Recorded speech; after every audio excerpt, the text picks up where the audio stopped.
having a chat now, mate. There we go. Well, we're on, and we're going to natter. I feel like I can talk normal with you, Andy. I know what you mean by that as well. I feel it's always nice to talk to someone from the mother country, but mate, you just went back there, didn't you? Like you've been away for a long time. So tell me when you left, and then when you came back. So I think I've travelled all my days really. Is the late 90s I picked up what I would call my first big job. And I showed up, and a week later I was in France, and then I was in Germany and Italy and the Netherlands and Scandinavia and Ireland and all of these places. So I've been traveling since 97, but I kind of left the UK 2010, 2011, and I went to Africa. So I lived in Africa for a few years, and then same company. I'd been with the company for a while, and then they shifted me to the Netherlands. And then from the Netherlands, I went to the Middle East. I was in the Middle East for 7 years in a lovely wee place called Bahrain. Shout out. And then in June last year, so we're heading for a year since I came home. Yeah, right? And I haven't quite got to the stage where people look at me going, "That's not a Scottish accent." Nah, you're still good. I've been away for like nearly, geez, mate, nearly 25 years. I can't believe it. When you say it like that, I think there's something in us that we're innately rambling men and women, aren't we? Like I think we just like to roam the world. I think that's true. You look at I think we're good at integrating though, and you look. There's Scottish communities all over the world, right? And 25th of January when we celebrate a wee poet, Mr. Robbie Burns.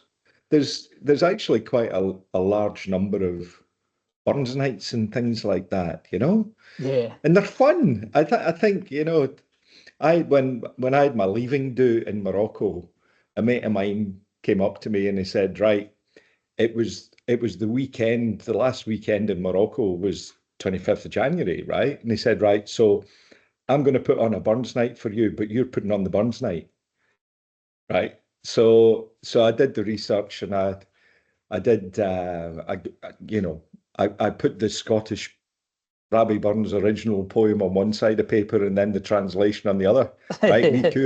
We Coorin sleek it timorous beastie and all that, right? And did the address to the puddin and all that kind of stuff. Yeah, address to the haggis, right? Great chieftain of the puddin, the race. Upon them all, you take your place. But what we did, because folk were showing up going, "I'm not sure about this," and then they realised it was just eating and drinking round about having dinner, and then, but we the guy whose house it was got his family to dial in from London. I had my family dialing in from Scotland, so we had the big screen and stuff round about, and I'd shared the poems with the family as well. And we went round the room and everybody read a verse of the poem, and then I explained what it was all about, and it turned out to be a great night. It was great fun. Do you think that as a race, as a nation, do you think that's what makes us better? Well, I wouldn't say better safety people. No, that's a bad word. Edit that out. Yeah. Do you think we're more inclined to be better at safety? Am I saying this all wrong? I think I am. Do you think being good? What makes us curious? Yeah, well, let's go there. Yeah, what makes us curious? I remember I love Top Gear and all the rest of it, and then watch the Grand Tour afterwards. And Jeremy Clarkson was visiting Scotland, and he said, "Okay, I'm going to put up here a list of things that have been invented by a few different countries, right?" And it's like bits and bobs, right? There was a couple of things that he was putting, and obviously he's making a point. But there was a couple of things here and there that he put up for other countries. And then he said, "Then you get to Scotland." And there's this huge list of things like, James Watt, John Logie Baird, all these guys, television, telephones, right? Yeah. All of these kind of things. And it's like, what on earth is it about the Scottish people? So, I can't answer that question. And it makes me feel proud by association to Yeah, all of yeah, these yeah. great I inventors. know it. I know But exactly what you I'm mean. taking the credit, but it wasn't me. I'll tell you another thing, Andy, that we invented, and I just discovered this recently. I do this little series called On This Day. You might have seen it. Yep. So Yeah. I mean, honestly, I'm really loving the research into it. I mean, you don't have to look too hard, to be honest. Like, you just I just have a look through some dates, and then I get curious, mate, like, and then just go straight Yeah. in. But I discovered it was a Scotsman that put the canary in the cage in the coal mines, and I did not know that. A guy called John Haldane from Edinburgh. He was the one that put the canary in the coal mines to test for the carbon monoxide. Yeah, see what happened is his neighbour had canaries, right? And he had a wee gas leak in his oven. And he went, the canary snuffed it, but you're, oh, okay, I get this. They used mice as well. And I mean, it's only Yeah, just recently that like they banned the use of canaries in mines. So thankfully, technology has moved on since then. But yeah, so I rightly in my so. in my little yeah, yeah, absolutely, absolutely. I talking about the canaries, mate. The miners got attached to the canaries, so they invented little cages that they could go in, so that Right. if one of them keeled over, they could get it out and then start bringing it to life again, which is amazing. See, words are important, right? Because like English is terrible because one word has got multiple meanings depending on the. So when you said attached, I just thought you like glued the canary on his hard hat or something. Yeah, yeah, yeah, yeah, So yeah. it's like, Yeah, keep an eye on had it on his shoulder as a it. little. Long John Silver. Yeah, yeah, yeah, yeah. Had it That's there. But nonsense. mate, totally agree. Totally But agree no, with you I about the think curiosity. I think that's something that it's we display in abundance, and that's a brilliant way to talk about this. All these Scottish inventions that we have to really rub into people because we haven't. If it wasn't for us, where would we be? I know, but it is funny. I mean, every nation, because I've been lucky like you to have gotten out and about and stuff. And I remember I talking to a bunch of Americans, and I asked them, "Are you proud of the fact that you're the only nation that's put someone on the moon?" And they were like, "Well, yeah." I was like, "So oh, when you think about it, you're proud today of something that happened in 1960, whatever it was, because you're the only ones that did it. But it wasn't you that did it, right? So you've got that. It's like I've never been prouder of being British, shall we say, than the 2012 Olympics. Hmm. It's nothing to do with me, right? But I'm like, hey, look what we did. So, I think when you talk about what makes you proud, right? And what is it about your country that you're proud of? It's like a little bit of inspiration. So I think, we talk about curiosity. I've met a bunch of people, in my travels, and you kind of get to that point where it's okay. I come in at 8 o'clock and I go home at 5 o'clock. And we just spin the wheels. It's okay. I'm doing my job. I Hmm. get paid. It's yeah. But it's what stimulates you to do something different. And I, like you, do some research, and things. I think it was the Golden Gate Bridge, for example. They had a guy on the bridge, leadership role, and they ran the numbers and said, for every 10 meters of bridge, five folk die, whatever ridiculous it was. And it's like it's not good enough. So what is it? What is it we need to do? So it became important from a leader's point of view, which made other people curious about trying to solve a problem to make themselves look good. Hmm. And they said, well, how do people die on a bridge? Well, they fall off. So they put nets up to catch people. I'm talking rudimentary safety technology Yeah, here, yeah, right? totally, mate. Yeah. And then they said, people drop things. So, I think it was Bullard, the guy was called, that invented the first hard hat. He just cured leather and put a hard hat on. So the question then becomes, what makes people safe? Is it the curiosity of a leader who gives you a challenge that you don't know an answer to that makes you overcome it, right? That creates the invention that people then apply, and then folk look at it and say, now we've got something. How do we make that better, and can we apply it to other things? So, I think questions are a leadership superpower. And if you understand how to ask the right questions, right, then what you do is stimulate the critical thinking and problem solving that gets you out of the 9 to 5. It's just kind of all right here. You need the stimulus.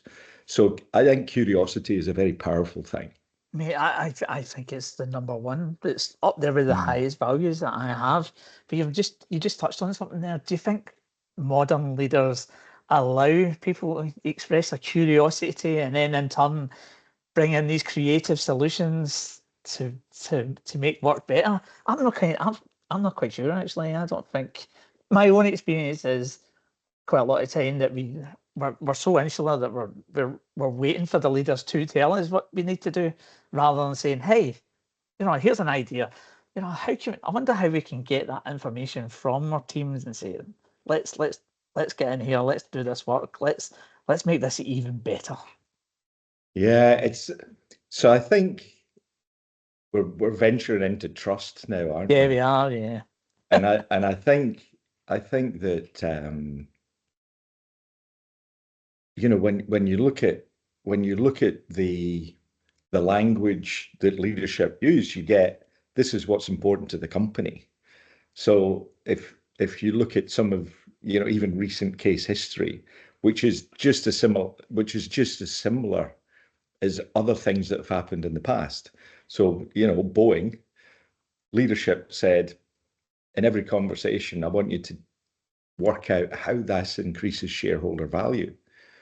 So whereas the Golden Gate Bridge, how is it that we stop hurting people? And folk went in that direction. Then the leader said, how is it that we make more money out of this? So people go in that direction, and things that were perceived to cost money or just control stuff kind of fell off, because the dominant narrative of powerful people didn't invite that kind of engagement. So, you look at the space shuttle disasters and stuff like that, and the engineers said, I'm not sure about this. And, not non-technical folks who didn't realize the space shuttle was an engineering experiment every time they launched it, non-technical folks said, well, I'll tell you what, you prove to me that that's not safe, and then we'll not do it, right? So the engineers have got the wrong question.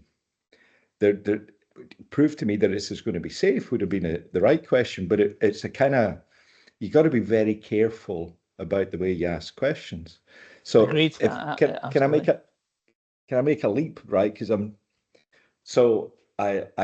posted on LinkedIn ages ago on this. It was joy at work, right? It's easier than you think, kind of thing. And I'm seen, I'm heard, I get supported. Everything that every human being wants, and it doesn't matter where you are in the world. You want your parents to be proud of you. You want your kids to be happy and successful. When you do a good job, you want somebody important to you to come along and go, yay. Yeah, right? And if you're stuck, you want somebody to come along and say, can I give you a hand with that? And it's great when you're in that kind of environment. So if the article I wrote on joy was associated with curiosity, and it's, the brain is hardwired to make shortcuts, because it's really hard to think, what's your motivation right now in front of me? So you make a little shortcut so I don't have to figure you out every time. And once you're pigeonholed, that's your bias. So if for example, HR, safety, finance, whatever department you want to think about, if every time they show up they cause you trouble, you know that next time they show up they're going to cause you trouble. So when leaders say it's really important for us to be curious about other departments, you go, no, I don't like them. They cause me social harm. I am not curious about anything that they have to do, because I've already predicted what they're going to do. And that's kind of the 3 levels of trust. That's knowledge-based trust, right? I've figured out what I can trust you with and what I can't trust you with. So you can't say be curious in the same way as you can't, tell somebody with a mental health condition to shake themselves, because this is what life's like. Yeah, My mate, yeah. that changed. They're no helpful. Yeah, mate, yeah, totally. Totally, So yeah. yeah, And you did go down that the rabbit hole of trust, because I agree, mate. And I kind of wonder, and I kind of feel we've chatted a lot since we first met each other in June last year. When you showed up at the conference wearing a kilt, I have to say, I was like, oh, geez, he's done me there. I have to remember that for the next time I do. he's done me. Everybody away. It's like that's the way to do it. But mate, like I kind of wonder, like I say, mate, we chat a lot. I kind of understand your style and the way that you do your work. Do you see yourself as being that conduit between all those different departments and being the sort of, not so much a gatekeeper, but being the person that to come to and you can build trust quickly? I think, well, yeah, and that's the other thing, right? Because what you just say there, build trust quickly. If you think about what we've just said about bias and things like that, we look at people in departments with a little shortcut in our head, and we know how you're going to behave. So if somebody's not helpful at problem solving with you, you don't ask for them help, which by definition, if you talk at the board level, right, don't ask procurement for help because they don't help.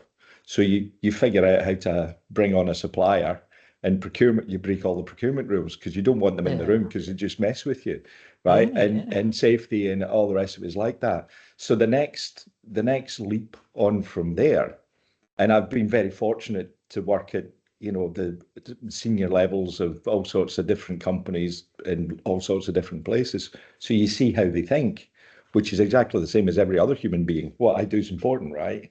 Yeah. I need to get my point across here. But they just get more power and get clever at arguing.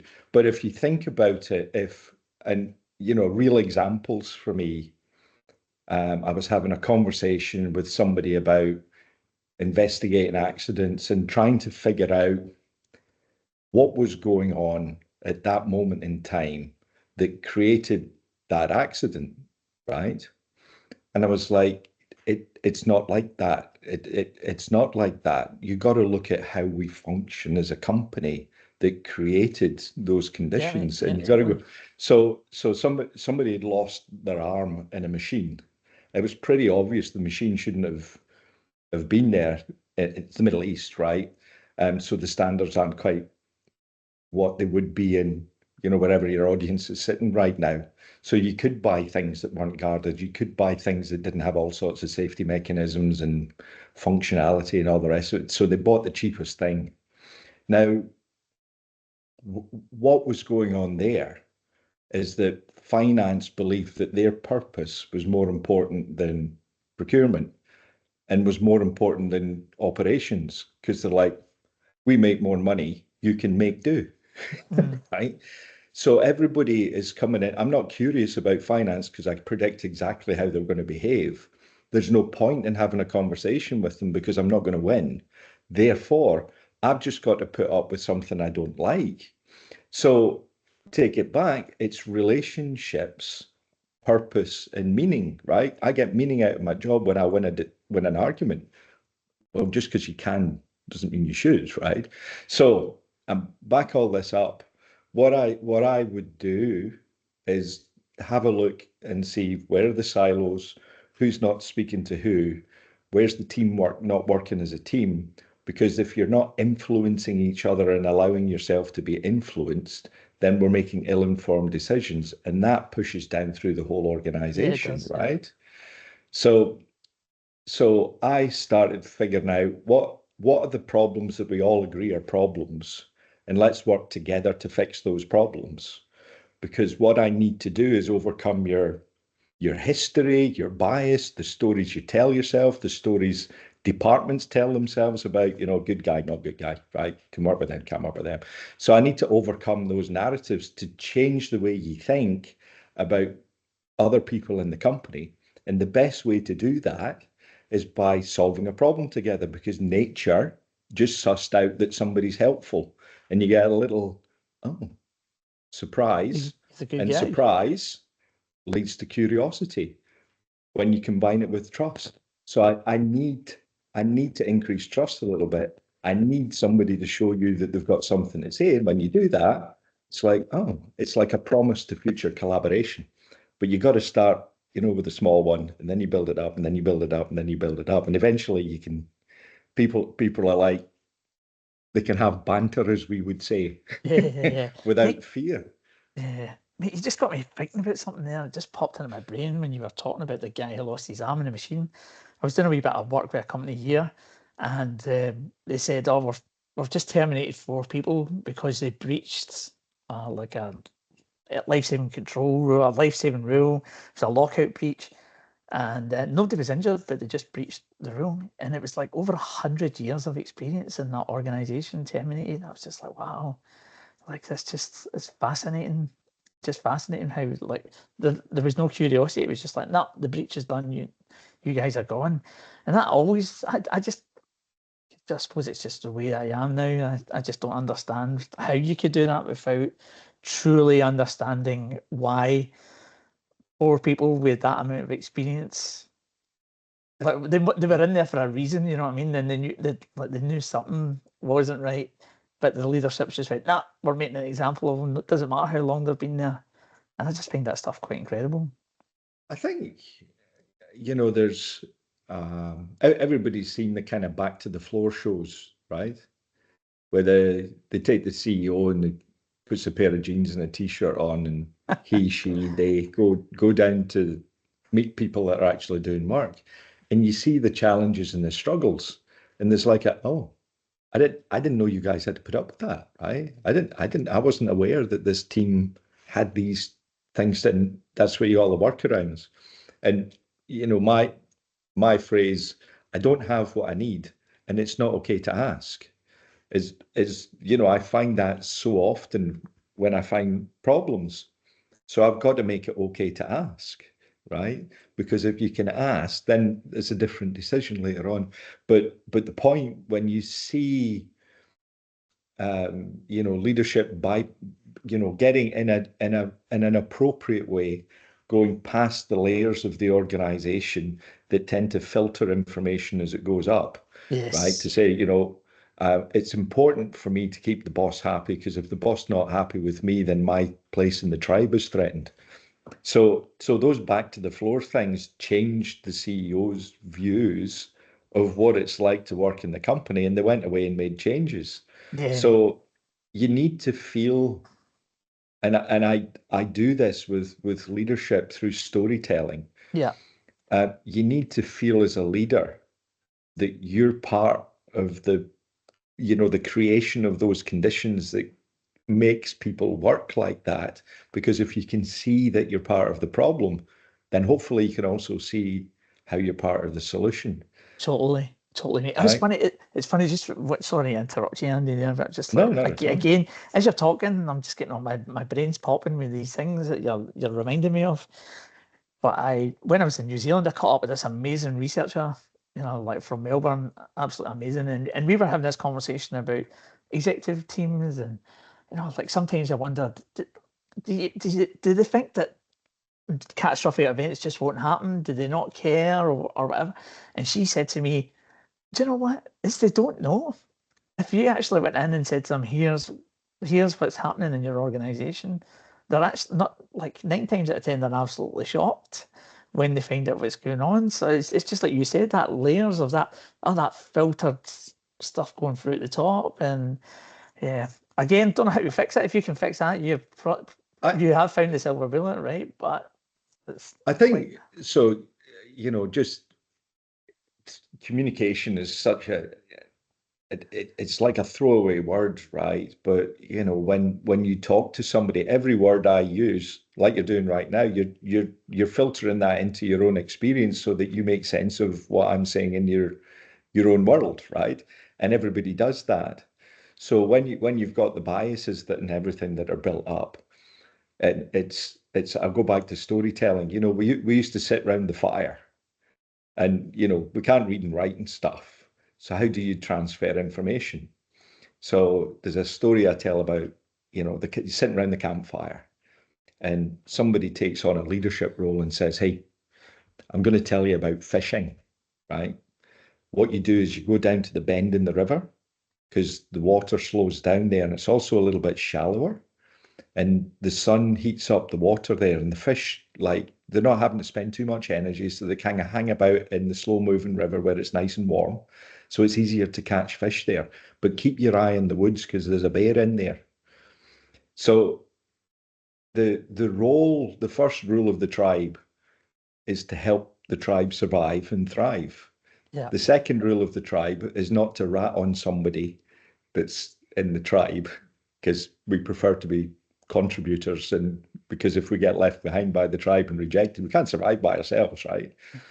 So when you go and when you go through an organization and listen to the stories that they tell each other, right, when that information starts being different from the realities that people are facing, or somebody, to use your word, is surprised, I didn't know that was going on, then I know the person that's not listening to the stories of what it's like to be me here and how we contribute.